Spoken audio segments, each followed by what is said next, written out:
Bitcoin की कीमत अभी $50,000 को चूम कर वापस आई है। क्रिप्टो करेंसी में फिर से तेजी का रुख दिख रहा है। इस वर्ष बुल रन का माहौल रहेगा। बिटकॉइन सिर्फ नाम ही काफी है। इस शब्द को बहुत लोग जानते हैं, परंतु ब्लॉकचेन को नहीं।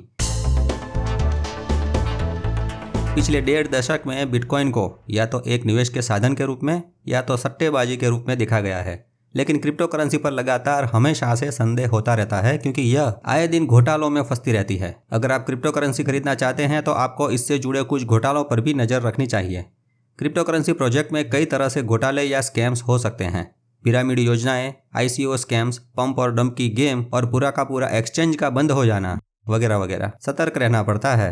क्रिप्टो के इंटरनेशनल जंगल में कोई कायदे कानून नहीं है। कभी भी कुछ भी हो सकता है। क्रिप्टो के स्कैमर्स लोगों की क्रिप्टो हड़पने के लिए नकली वेबसाइट भी बनाते हैं। क्रिप्टो बाजार घोटालों से भरा है, क्योंकि मुद्रा, उसके निवेशक सभी लोग 2 अंकों के लेन देन से जुड़े हैं। क्रिप्टो करेंसी अपनी शुरुआत से ही विवादों में घिरी रही है। फिर भी क्रिप्टो करेंसी में निवेशक बढ़ रहे हैं। भारत देश की ही बात करें तो क्रिप्टो में इन्वेस्टमेंट करने वालों में दिल्ली के निवेशक सबसे ज्यादा हैं। उसके बाद बेंगलुरु और फिर मुंबई। कुल इन्वेस्टमेंट का 20% हिस्सा ये 3 मेट्रो सिटी में से आ रहा है। गुरुग्राम जैसे क्षेत्र में क्रिप्टो में निवेश करने वालों में 60% लोग नवयुवक हैं। इस प्रकार क्रिप्टो में निवेश करने वालों की कुल संख्या में से 75% लोग 35 साल से कम उम्र के हैं। भारत सरकार ने क्रिप्टो करेंसी को चलने नहीं दिया है और वित्त मंत्री क्रिप्टो को मान्यता न देने पर अड़े हुए हैं। वित्त मंत्री क्रिप्टो को रेगुलेट करने के लिए भी कदम उठा रहे हैं। वित्त मंत्री कई बार कह चुके हैं कि क्रिप्टो की वजह से वित्तीय क्षेत्र को बदनामी हो सकती है। माना जाता है कि क्रिप्टो करेंसी का संबंध काले धन से है। घोटालेबाजों और अपराधियों को क्रिप्टो से बहुत प्यार है। ऐसे लोगों के पास पैसा भी अधिक होता है और वे उसे छिपा कर रखना चाहते हैं। परंतु अभी 10 फरवरी को इंटरनेशनल मॉनेटरी फंड IMF की एक पोस्ट एक्स पर दिखी, एक्स माने ट्विटर, जिसमें एक वीडियो के माध्यम से दिखाया कि वर्ष 2022 में इमिग्रेंट वर्कर्स ने $647 बिलियन अपने देश में भेजे।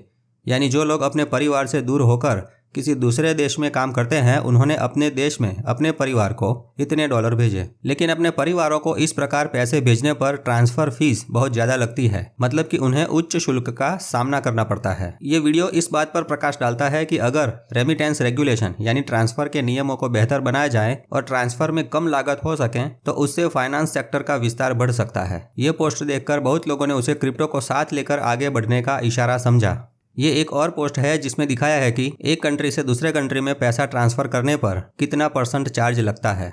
फिर से क्रिप्टो घोटाले की बात करें तो क्रिप्टो के नाम पर पिरामिड स्कीम या पोंजी स्कीम के प्रोडक्ट देखने को मिले हैं। ऐसी पोंजी योजनाओं में निवेशकों को उच्च रिटर्न की गारंटी का लालच दिया जाता है और इन्वेस्टमेंट करवाया जाता है। पिरामिड घोटाले में प्रत्येक को 3 सदस्य बनाने होते हैं। पूंजी पर हर सप्ताह 10% ब्याज जैसी लालची योजनाओं के लिए लोगों को फंसाया जाता है। शुरुआत में कुछ लोगों को नियमित ब्याज देकर निवेशकों का भरोसा जीता जाता है। अपनी पूंजी पर अधिक रिटर्न पाना हर किसी का सपना होता है। शुरुआत में पैसा मिलता देखकर अन्य निवेशकों को भी लालच दिया जाता है और जैसे जैसे सदस्य बढ़ते हैं घोटाले बड़े पैमाने पर होते जाते हैं। परंतु बदनाम होती है बेचारी क्रिप्टो करेंसी, क्योंकि उसका नाम था ना। अब ICO यानी इनिशियल कॉइन ऑफरिंग की बात करें तो कुछ कंपनियां क्रिप्टो प्रोजेक्ट बनेंगे, ये बनाएंगे, वो बनाएंगे कहकर रोड मैप दिखाकर शुरुआत में कुछ लोगों को सस्ते में वो नए क्रिप्टो कॉइन देती है, जिसमें वो क्रिप्टो का कुछ हिस्सा स्टेकिंग यानी फिक्स डिपॉजिट करवाती है। अब ऐसे मामलों में कई कंपनियां फर्जी होती है। ऐसी कंपनियां खुद को प्रमोट करने में महीनों लगा देती है। उनके कर्मचारी विभिन्न योजनाओं के माध्यम से निवेशकों को आकर्षित करते हैं। ऐसी कंपनियां थोड़े समय अच्छा ट्रैक रिकॉर्ड बनाए रखती है और फिर अचानक निवेशक से बातचीत बंद कर देती है। इससे पहले कि निवेशक कुछ समझे, कंपनी को ताला लग जाता है और वो सब गायब हो जाता है। वैध कंपनियां और ICO कंपनियां एक जैसी दिखती हैं।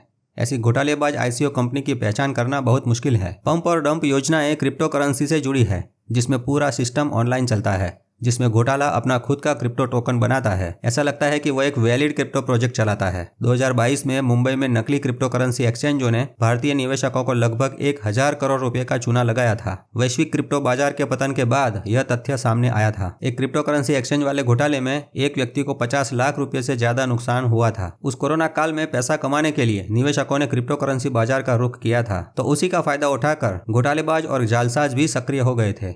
स्कैमर्स ने अपने क्रिप्टो ट्रेडिंग प्लेटफॉर्म वेबसाइट की डिजाइन आकर्षक बनाई थी, जिससे वो बिल्कुल सही और वैलिड दिखे, यानी देखने वाले के मन पर अच्छा इंप्रेशन पड़े, ताकि निवेशकों में विश्वास पैदा किया जा सके। ऐसे फर्जी एक्सचेंजों के मालिक जो है वो निवेशकों को फंसाने के लिए महिलाओं की प्रोफाइल उनको बताते थे। ऐसी प्रोफाइल के जरिए निवेशकों को क्रिप्टो करेंसी में निवेश और व्यापार करने का लालच दिया जाता था।